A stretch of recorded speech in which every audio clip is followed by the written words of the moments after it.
तो guys welcome back to Lakshya Siddhi. This is Puneet Gautam. तो जैसा कि मैंने आप लोगों से वादा किया था कि मैं अपना एक स्ट्रैटेजिकल वीडियो लाऊंगा जेबीटी एग्ज़ाम को क्लियर करने के लिए, है ना। और स्ट्रैटेजिकल वीडियो के बारे में अगर मैंने बात की थी थोड़ा सा, अभी सही है, ठीक है। तो मैं वीडियो लेकर आ गया हूँ। जी हाँ, congratulation to myself that I have clear 2 JBT exam back to back. एक सीबीएसई बोर्ड का और एक एचपी बोर्ड का। एचपी बोर्ड वाले स्कूल जो है एक वो है, और एक जो सीबीएसई बोर्ड वाले स्कूल है हिमाचल प्रदेश में एक वो है। लेकिन मैंने किस तरह से ये जेबीटी एग्ज़ाम्स क्लियर किए, किस तरह से मैंने स्ट्रेटेजी रखी, कितना टाइम पढ़ाई पे दिया, और किस सब्जेक्ट में कितनी एक्यूरेसी चाहिए, ये सब चीज़ें जो है मैंने एक बढ़िया सा यहाँ पे पीडीएफ बना कर रखा, पीपीटी बना कर रखी है। तो देखते हैं आगे। सब देखो, सबसे पहली चीज़ है, लिखता हूँ,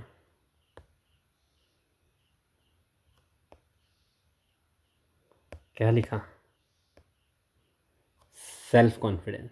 अपने ऊपर विश्वास रखो, इस बार तुम्हारा निकलेगा, बस यही फाइनल है। इसके बाद अब हम शुरू करते हैं, ठीक है। विश्वास सबसे बड़ी चीज़ है, निकल जाएगा ये कोई इतना ज़्यादा खतरनाक एग्ज़ाम नहीं होते कि नहीं निकल पाएंगे, निकल जाएंगे भैया। बस जस्ट क्या चाहिए, विश्वास चाहिए।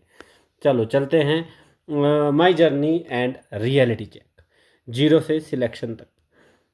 क्या बात थी कि इसकी तैयारी मैंने पिछले, वैसे तो इसमें मैंने कुछ डाल रखा है ना, एक तैयारी की डेट डाली मैंने 8 मंथ की।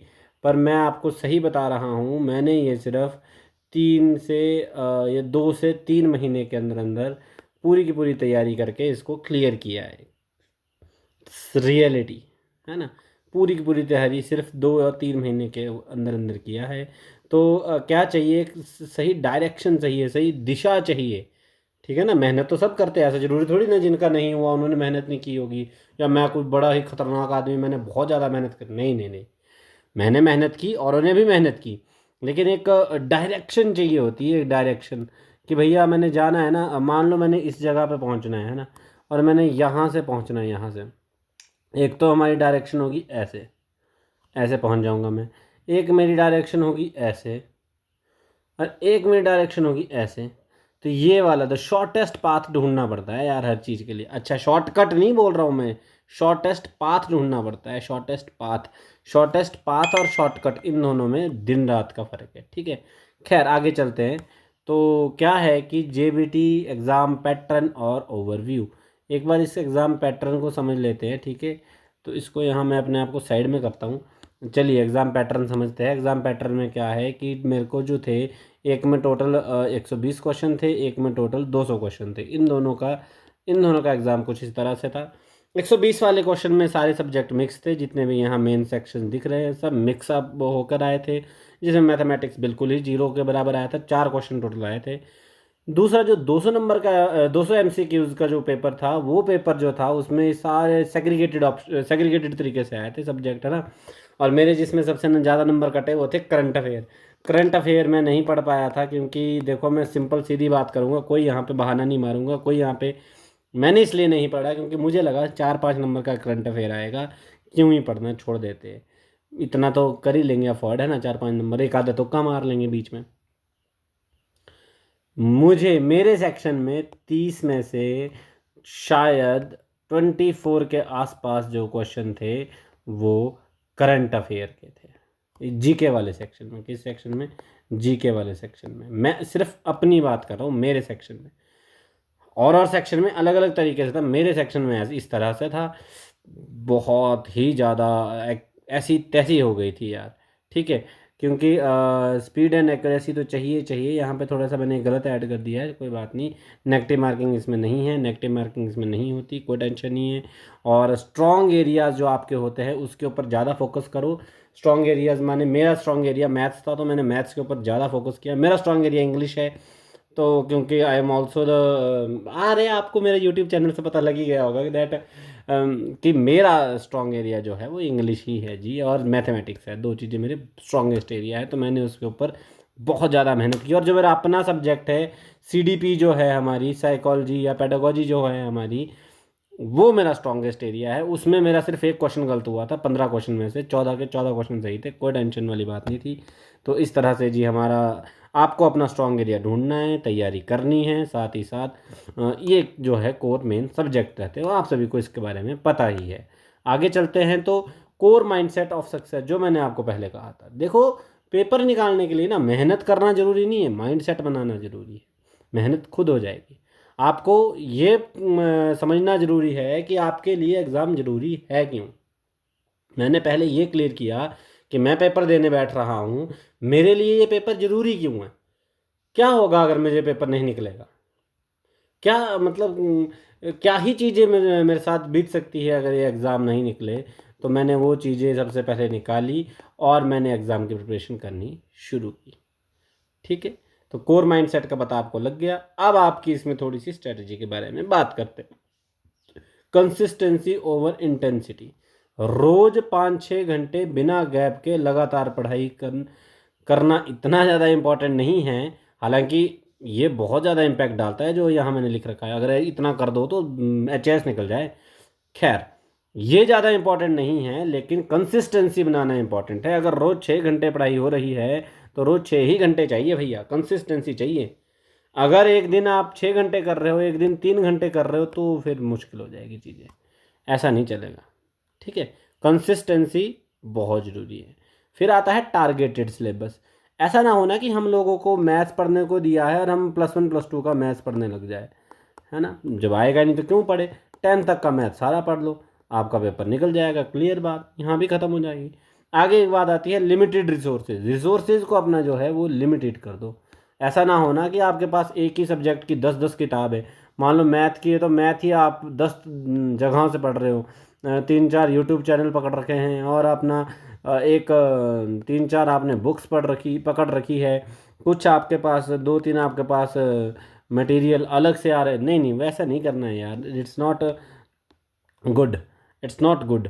आप सिर्फ एक जगह पकड़ो और उसी जगह को अपना पक्का करो। मैथ्स के लिए अगर एक ही चीज़ पकड़नी है, आप चाहे यूट्यूब से पढ़ रहे हो, चाहे बुक से पढ़ रहे हो, आप चाहे जिस मर्जी चीज़ से पढ़ रहे हो, बट आपको जब एक रिसोर्स आपने पकड़ लिया तो उस रिसोर्स को अपना पक्का कर लो भाई, उसके बाद ही हटना है। और last but not least the main thing, last but not least the main thing, self belief. अपने ऊपर विश्वास रखो भाई, अपने ऊपर। मैं हूँ, मैंने करना है, बाकी तो क्या ही। मेरे पास अगर 2 सीटें भी आ रही है ना, तो उसमें से एक मेरी है, एक चाहे जिस मर्जी को मिले। ठीक है, मेरे पास अगर 200 सीट के ऊपर भी कमीशन आ रहा है तो उसमें से मेरे को सिर्फ एक चाहिए, 199, जिस मर्जी को मिले। सेल्फिश होना पड़ेगा। देखो, अगर मेरे पास कमीशन एक सीट का ही आ रहा है तो भाई वो मेरी ही है, और की नहीं है। चाहे वहाँ पे देखो, अभी जो ये कमीशन था उसमें मेरे बहुत अच्छे अच्छे दोस्त जो मेरे साथ compete कर रहे थे, बहुत अच्छे, मतलब जिगरी यार, भाई वगैरह सब, बहन नहीं। एट द एंड एक सीट के ऊपर अगर कमीशन है तो भाई मेरी सीट के ऊपर है। मैं उसका सेल्फ बिलीफ इतना है मुझे, हाँ ओवर कॉन्फिडेंस भी कहा जा सकता है, लेकिन नहीं, सेल्फ बिलीफ और ओवर कॉन्फिडेंस, इसके बीच में एक थिन लाइन है। उस थिन लाइन के बारे में आपको पता होना चाहिए, और आप अपने सेल्फ बिलीफ पे ही रहिएगा, ओवर कॉन्फिडेंस में मत जाइएगा। ठीक है, ये आप इतने बड़े हो ही, अगर आप JBT लगना चाहते हो तो आपको इसके बीच का डिफरेंस तो पता ही होना चाहिए यार। खैर, आगे चलते हैं, सब्जेक्ट वाइज मास्टर प्लान की बात करते हैं। देखो, हमारे पास है 3 चीज़ें। एक है HPGK GS, CDP और पेडागोजी, हिंदी और इंग्लिश। मैंने इसमें मैथ्स जानबूझकर नहीं रखा है। क्यों नहीं रखा है, जो कि अभी लेटेस्ट एग्जाम हुआ था ना CBSE वाला, उसमें मैथ्स बहुत कम आया था। हालांकि मैं नहीं बोल रहा हूँ कि मैथ्स छोड़ दो, किसी का मैथ्स स्ट्रॉन्गेस्ट होगा, किसी का मैथ्स बिल्कुल लोएस्ट होगा, इसलिए मैंने मैथ्स रखा ही नहीं। आप मैथ्स अपने तरीके से पढ़ लो, मैथ्स की कोई टेंशन नहीं है। ठीक है, मैथ्स अपने तरीके से निकालो भाई, क्योंकि बहुत ईजी सी, I am sorry, it's not easy, but maths जो है ना वो आप जितना आपको उसमें कंफर्ट है आप उसके हिसाब से करो, पर मैथ्स में छोड़ना नहीं। मैथ्स में अगर क्वेश्चन सॉल्व नहीं हो रहे तो उसको छोड़ दो, थोड़ी देर बात कर लेना, थोड़ी देर बीच में कोई और सब्जेक्ट पढ़ लो जो आपको ईजी लगता है, फिर दोबारा मैथ पकड़ो, फिर क्वेश्चन करो, फिर दोबारा मैथ पकड़ो, फिर क्वेश्चन करो। इस तरह से मैथ्स तो एक मतलब पर्टिकुलर चीज़ है भाई, करनी ही करनी है। अब आते हैं बात यहाँ पे HPGK GS का, तो हिमाचल के बारे में उसमें हर चीज़ पढ़ लीजिएगा। अब बात आती है कि कहाँ से पढ़िएगा। देखो, ये सारी चीज़ें, जितनी भी चीज़ें मैंने यहाँ लिखी है, मैंने तो पढ़ी भाई यूट्यूब से, बेस्ट। यूट्यूब पे अलग अलग चैनल्स हैं, उनका मैं आपको बता दूंगा, एक शॉर्ट बना दूंगा और उसमें मैं आपको अलग अलग से चैनल के बारे में बता दूंगा कि कौन से चैनल से क्या पढ़ना इंपॉर्टेंट है, कहाँ से आप क्या पढ़ सकते हो। लेकिन देखो, यूट्यूब मेरे हिसाब से तो बेस्ट रिसोर्स है, ना कोई खर्चा ना कोई बात, सीधी सी बात। और स्क्रीन पे आप देख कर पढ़ोगे तो हाँ, इसमें आपका डिमेरिट तो है कि आंखों में फ़र्क पड़ेगा। मेरी आंखों में अभी भी दर्द हो रही है, आप देख रहे हो, आंखें खुल भी नहीं पा रही होगी, क्योंकि इतना इम्पैक्ट इसके ऊपर पड़ चुका है इन स्क्रीन पे सामने रहने रहने का। लेकिन मेरी बात क्या है कहने की, जितना ज़्यादा आप अपने को स्क्रीन के सामने रखोगे उतना आसान आपको पेपर देना हो जाएगा, क्योंकि सीबीटी बेस्ड पेपर हो रहे। सीबीटी बेस्ड में तो आपको स्क्रीन के ऊपर ही पूरा का पूरा पेपर देना पड़ेगा। तो इस वजह से देखो, अगर आप यूट्यूब से पढ़ोगे तो बेस्ट रहेगा, और अगर आपके पास टैब या फिर लैपटॉप है तब तो बेस्टेस्ट ऑप्शन रहेगा जी ये जी। ठीक है जी। इससे आगे चलते हैं, फिर आता है जीके द गेम चेंजर। जी हाँ, जो मैंने कहा कि मेरे अगर नंबर कम रहे हैं तो वो इस सेक्शन की वजह से रहे हैं, करंट अफेयर। अगर आपके पास जीके स्ट्रॉन्ग कर दे रहे हो, क्योंकि सबका जीके स्ट्रॉन्ग नहीं होता, सब अपने सिर्फ अपने मेन कोर सब्जेक्ट्स पे फोकस करते हैं, या मैथ पे करेंगे, इंग्लिश पे करेंगे, हिंदी पे करेंगे, सीडीपी पे करेंगे। जीके बहुत वीकर सेक्शन में आ जाता है लोगों का ज़्यादातर। तो जीके स्ट्रॉन्ग करो, सब चीज़ें ख़त्म हो जाएगी, समझे। आगे चलते हैं, CDP and teaching pedagogy strategy, इन दोनों को कैसे करना है। देखो, स्ट्रेटजी मैंने एक बार आपको सारी क्लियर कर दी, ये कुछ कॉन्सेप्ट है जो मेन हाईलाइटेड कॉन्सेप्ट है, तो इसको तो आप देख लीजिएगा। देखो, ये तो इतना इंपॉर्टेंट नहीं है, ज़्यादा इंपॉर्टेंट है मैं ये आपको ये बताऊं कि ये आप करोगे कहाँ से, या आपको मिल कहाँ सकता है। देखो, हट फिर के वही क्या, यूट्यूब। यूट्यूब पर सर्च करो, मेहनत करो, यही मेहनत है कि आप इसको सर्च करो, एक पर्टिकुलर सोर्स निकालो, उसके बाद आप निकाल के देखो, क्या मज़ा आता है यार। आगे चलते हैं, फिर आता है की मैट्रिक्स ऑफ माई प्रिपरेशन, कि मैंने कितना तैयारी करी। ये सिर्फ देखो, अब आपको मैं एक कसम से एक सिंपल सीधी सी बात बताऊंगा, ये मैंने आपको सिर्फ एक मोटिवेशन के तौर पे लिख दिया है। हालांकि मैंने तैयारी करी 2 मंथ के लिए, ठीक है, क्लियर बात। सिर्फ ये 8 मंथ वाली बात मोटिवेशन के लिए लिखा है, लेकिन ये चीज़ जो है, ये चीज़ जो है, ये चीज़ काम करके गई है मेरे लिए। मैं सही बोल रहा हूँ। सिर्फ ये जो मॉक्स मैंने दिया है ना, मॉक टेस्ट पे मॉक टेस्ट, मॉक टेस्ट पे मॉक टेस्ट, मैं क्या करता था, क्लियर बात बोलता हूँ। एक यूट्यूबर तो मैं आपको बता दूंगा, हिमरक्षक करके एक यूट्यूबर है, हिमरक्षक, उनकी ज़रूर आप वीडियोज़ देखिएगा। हिमरक्षक करके एक यूट्यूबर है, उनकी वीडियोस से मैं जो हूँ बिल्कुल मॉक टेस्ट लगाता था। उन्होंने पूरी पूरी सीरीज दे रखते थे, वो बहुत अच्छे। जिसका भी वो चैनल होगा, भाई बहन मेरे जो भी होंगे, वो बहुत सुंदर उन्होंने चैनल बना रखा है। और 1 से लेकर 100 तक, आई एम सॉरी, 1 से लेकर 100 तक क्वेश्चन वहाँ डालते हैं। वो अलग अलग सब्जेक्ट्स के थ्रू चले रहते हैं। आपको नहीं मैटर करता कि किस सब्जेक्ट के या किस पेपर के लिए वो एग्ज़ाम, वो सॉरी मॉक्स डाल रहे हैं। आप बस उन मॉक्स को करिए, आपको वो कहीं ना कहीं हेल्प करेंगे। वो चाहे जेबीटी में करें, वो चाहे आप आने वाले टाइम पे पटवारी में करें, आने वाले टाइम पे आपका सेक्रेटरीट क्लर्क में करें, और आने वाले टाइम पे आपका सेक्रेटरी का एक एग्ज़ाम होना है हिमाचल प्रदेश में, तो उसमें हेल्प करें। पर मॉक टेस्ट करिएगा आप, ठीक है, सारे मॉक टेस्ट करिएगा। सॉरी अगर ये कॉल आपको भी दिख रहा होगा बीच में, तो आई गेस इट्स नॉर्मल, हाँ ठीक है। तो मॉक टेस्ट बहुत ज़रूरी है भैया, मॉक टेस्ट करो। जितने ज़्यादा क्वेश्चन करोगे, जितने ज़्यादा क्वेश्चन सॉल्व करोगे और स्क्रीन पर करोगे, तो बहुत मज़ा आएगा और एग्ज़ाम निकल जाएगा, ठीक है।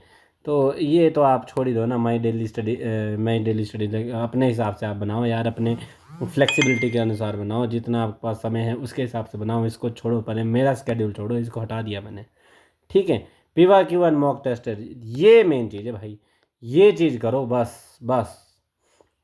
पूरे क्लियर होने के बाद, सारी चीज़ें अपने माइंड में क्लियर होने के बाद, सारे टॉपिक अपने क्लियर होने के बाद, मॉक्स पे मॉक्स चलो।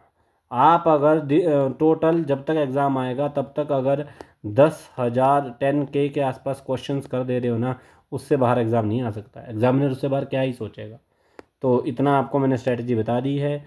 फिर ये भी छोड़ो परे, pillars of back to back victory, जी हाँ, ये इंपॉर्टेंट चीज़ है। शॉर्ट नोट्स की पूरी किताब पढ़ने की ज़रूरत नहीं है। जैसे मैं मॉक्स कर रहा हूँ, मुझे पता है कि मेरे एक क्वेश्चन, पहला क्वेश्चन मेरा गलत है, दूसरा क्वेश्चन मेरा सही है, तीसरा क्वेश्चन मेरा सही। फिर मैं पहले क्वेश्चन पे जाऊँगा, उसका टॉपिक देखूंगा कि किस टॉपिक की वजह से वो गलत हुआ, कौन सा टॉपिक ऐसा है जो मेरे से छूट रहा है। उस टॉपिक को मैं एक स्टिकी नोट्स पे लिख दूंगा, और उसमें टॉपिक के बारे में एवरीथिंग मैं डाल दूंगा। उसको कहा जाएगा शॉर्ट नोट्स। तो इस तरीके से जो है तैयारी का एक पिलर है। दूसरा पिलर अगर मैं बात करूँ डिसिप्लिन, जो कि मैंने आपको कहा कि अगर एक दिन में 6 घंटे पढ़ाई है तो 6 ही वो तब लगातार रहनी चाहिए। 3 घंटे है तो 3 ही वो लगातार रहनी चाहिए। मैं नहीं कह रहा हूँ कि आप 12-12 घंटे 10-10 घंटे पढ़ो, पर अगर 6 या 3 या जितने घंटे आप पढ़ रहे हो वो रेगुलर, जब तक एग्ज़ाम नहीं हो रहा है तब तक रेगुलर उतने घंटे पढ़ना, इसको तो डिसिप्लिन कहेंगे ना।